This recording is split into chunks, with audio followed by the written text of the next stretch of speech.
Salut les héros, c'est Hiro, j'espère que vous allez bien et on se retrouve aujourd'hui pour une nouvelle vidéo et c'est la partie 2 de mes achats manga du mois de septembre. Partie 2 qui aujourd'hui comprendra 6 mangas et encore une partie qui envoie du lourd, donc j'espère que ça va vous plaire. N'hésitez pas comme d'habitude si la vidéo vous plaît à vous manifester en commentaire, mettre le petit pouce et l'abonnement. Bien entendu, à condition que la vidéo vous plaise vraiment. Allez, est-ce que vous avez remarqué le petit faux raccord entre les deux plans? Et c'est pas grave, on passe tout de suite du coup à ma sélection pour cette partie 2.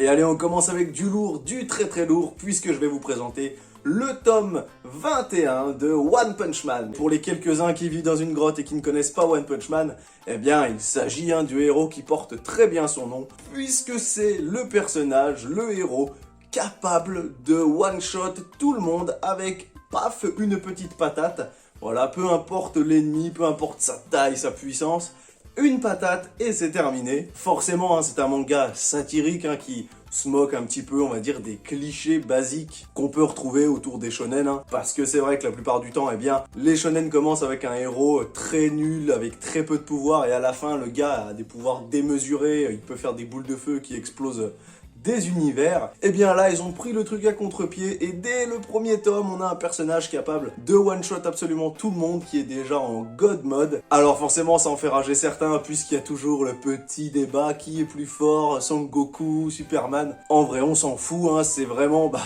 l'auteur à chaque fois qui décide de qui va être vainqueur. Bon, en vrai, on sait tous que Saitama est plus fort. Mais voilà, en tout cas, un tome qui est plutôt pas mal. Alors, entre celui-ci et le tome d'avant, le 20 et 21, il y a peut-être des personnes qui vont être un petit peu déçus. Ceux qui les ont lus comprendront peut-être là où je veux en venir. En attendant, un tome vraiment classe, c'est toujours Murata au dessin. Donc clairement, c'est un bijou. J'essaierai de vous mettre des images là en plan, mais vraiment c'est un bijou monumental. Toujours très peu de lecture, c'est vrai qu'on retrouve quand même très peu de bulles de discussion, mais avec des super doubles pages, des illustrations incroyables.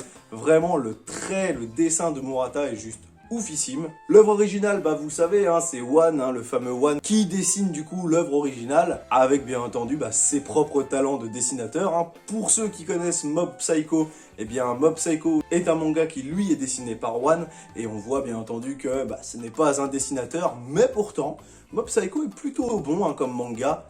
Mais forcément, je crois que l'animé est encore plus dingue. Alors pour tous ceux qui ont vu que l'animé de One Punch Man, qui ont vu du coup la saison 2, ne vous inquiétez pas, le manga n'est pas comme la saison 2. C'est vrai qu'on a eu une saison 1 qui était incroyable et une saison 2 avec une animation un peu moins belle, on va pas se mentir, les personnages, les animations étaient pas folles. Mais bon, ça reste l'animé. Au niveau du manga, eh bien du tome 1 au 21, c'est toujours la même chose, les mêmes dessins, la même qualité. Donc voilà, en tout cas, un très bon manga, et si vous ne le lisez pas, je peux que vous le conseiller. Il y a de l'humour, de la baston, les personnages sont hyper stylés.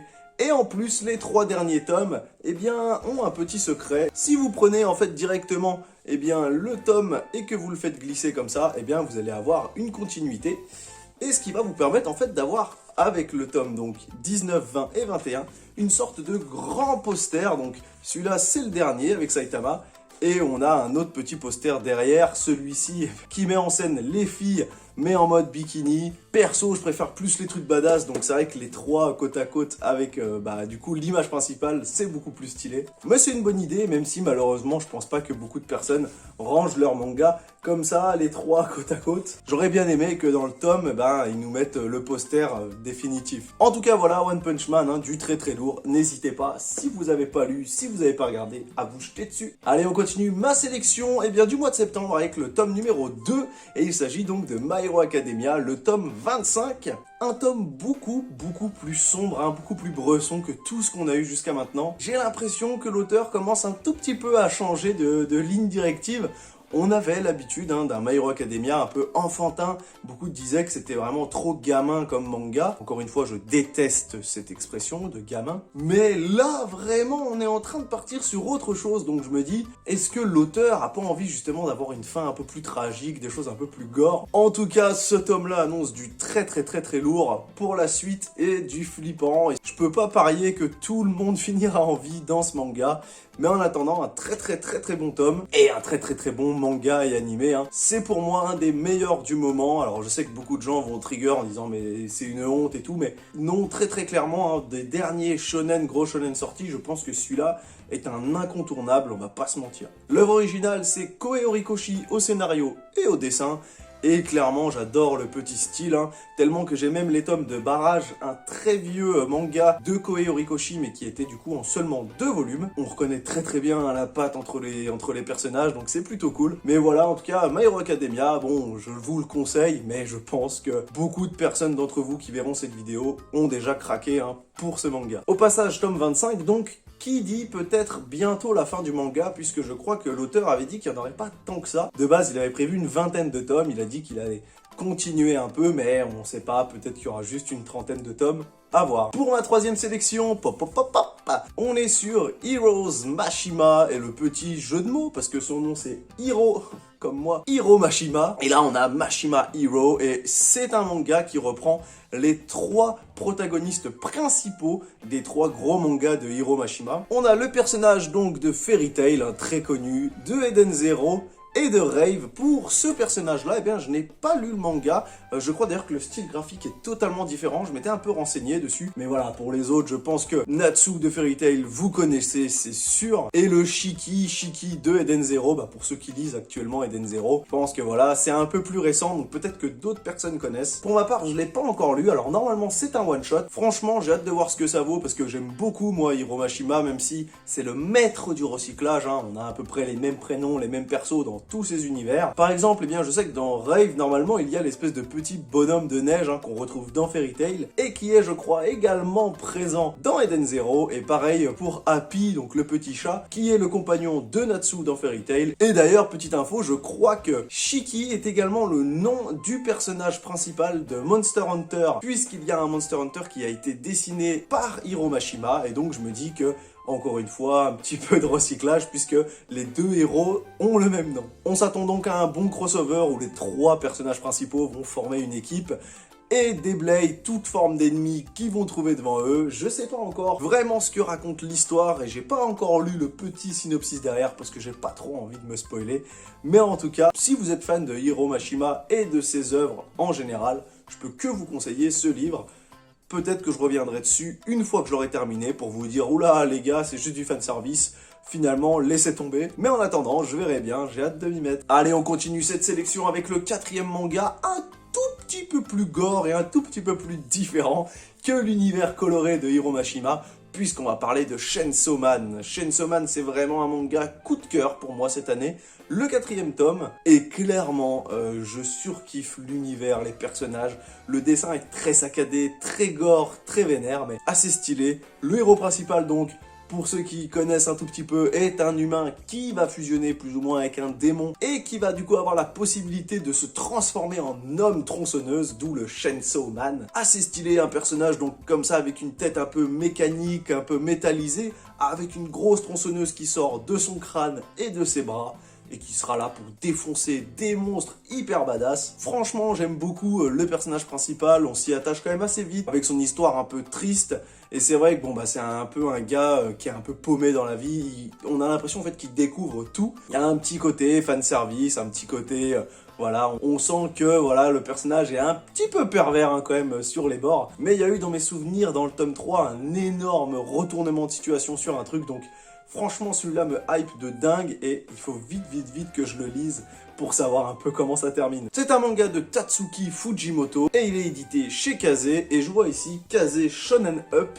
Donc peut-être que c'est une branche à part de Kazé, c'est vrai que je ne me suis pas renseigné là-dessus, mais je vois derrière qu'il y a bien le logo Kazé classique. En tout cas, pour tous ceux qui aiment la lecture un peu barbare, un peu vénère, avec du sang et des monstres et des gros trucs bien badass, eh ben, je vous le conseille, en tout cas pour moi, c'est un coup de cœur. Et pour ceux qui seraient intéressés, il y a un autre manga du même auteur, qui est Fire Punch. J'ai le premier tome, j'ai pas encore continué, mais le premier tome envoie vraiment du lourd, donc c'est pour ça que ça m'a intéressé quand j'ai vu qu'il avait sorti un nouveau manga. Je me suis dit, oh bah pourquoi pas aller mater ça. Et c'est vrai que j'ai continué du coup Chainsaw Man et pas Fire Punch, mais voilà, si ça vous intéresse, c'est un peu le même style avec vraiment une histoire d'un personnage torturé, etc.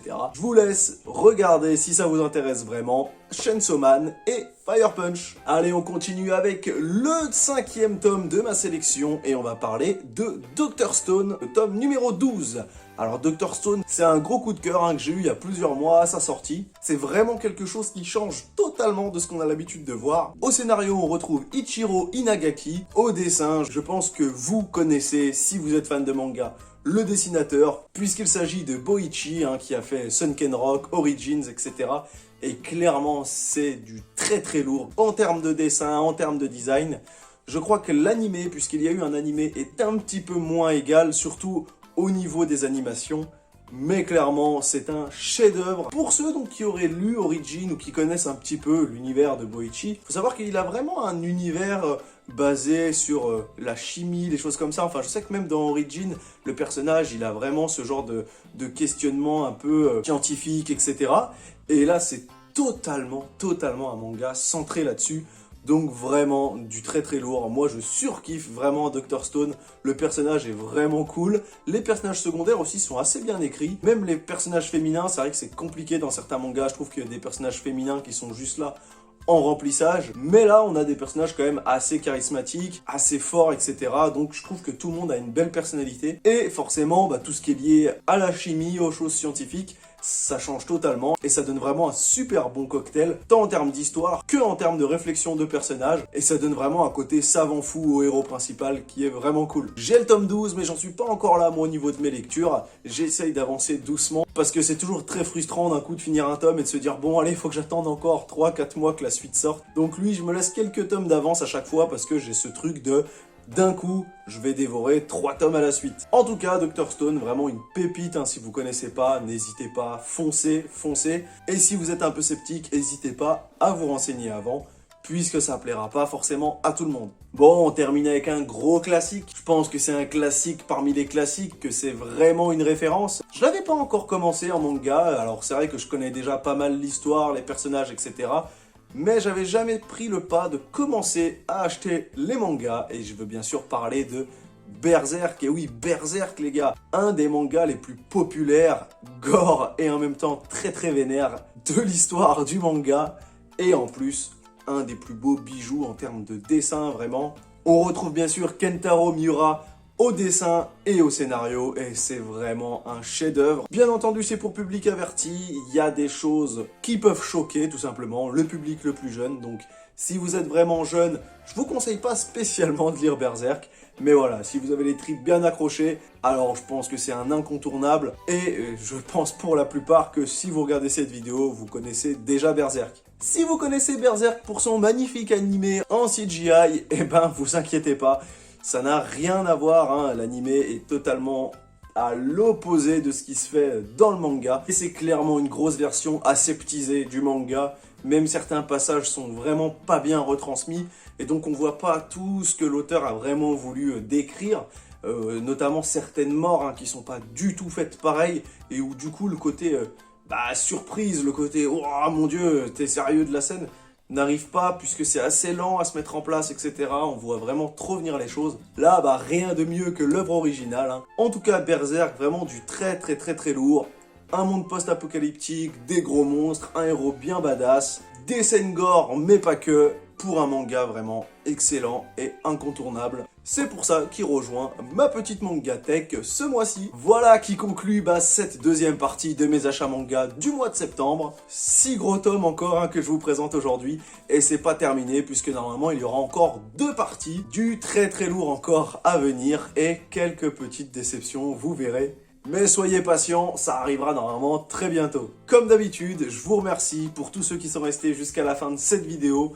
C'est vrai que les vidéos manga sont généralement un petit peu longues, hein, puisqu'il faut un petit peu que je développe pour chaque tome. Mais merci beaucoup, merci encore à tous ceux qui s'abonnent, qui mettent un petit pouce et qui me mettent des beaux commentaires, ça fait vraiment plaisir. Comme d'habitude, si la vidéo vous a plu, si mon contenu vous plaît, que la chaîne vous plaît, n'hésitez pas à vous abonner, le petit bouton rouge tout brillant, tout pimpant, à mettre le petit pouce vers le haut pour soutenir la chaîne, me dire tout ce que vous avez à me dire en commentaire, quel manga vous avez acheté, si vous connaissez ou si je vous ai fait découvrir des mangas, et bien entendu, s'il y en a que vous dites mais pourquoi t'as acheté ça mon gars, t'es complètement barjot, t'as remis ta thune là-dedans. Franchement, je pense qu'il y en a pour tous les goûts, donc n'hésitez pas à me dire vous, vos choix du mois, et si vous voulez être notifié à chaque fois que je sors une vidéo, et bien toujours la petite cloche des notifications. Voilà qui met un terme à ma mission du jour, j'espère que la vidéo vous a plu, et que mes petits achats vous ont plu également. Je vous remercie à tous encore une fois, et c'était Hiro pour vous servir.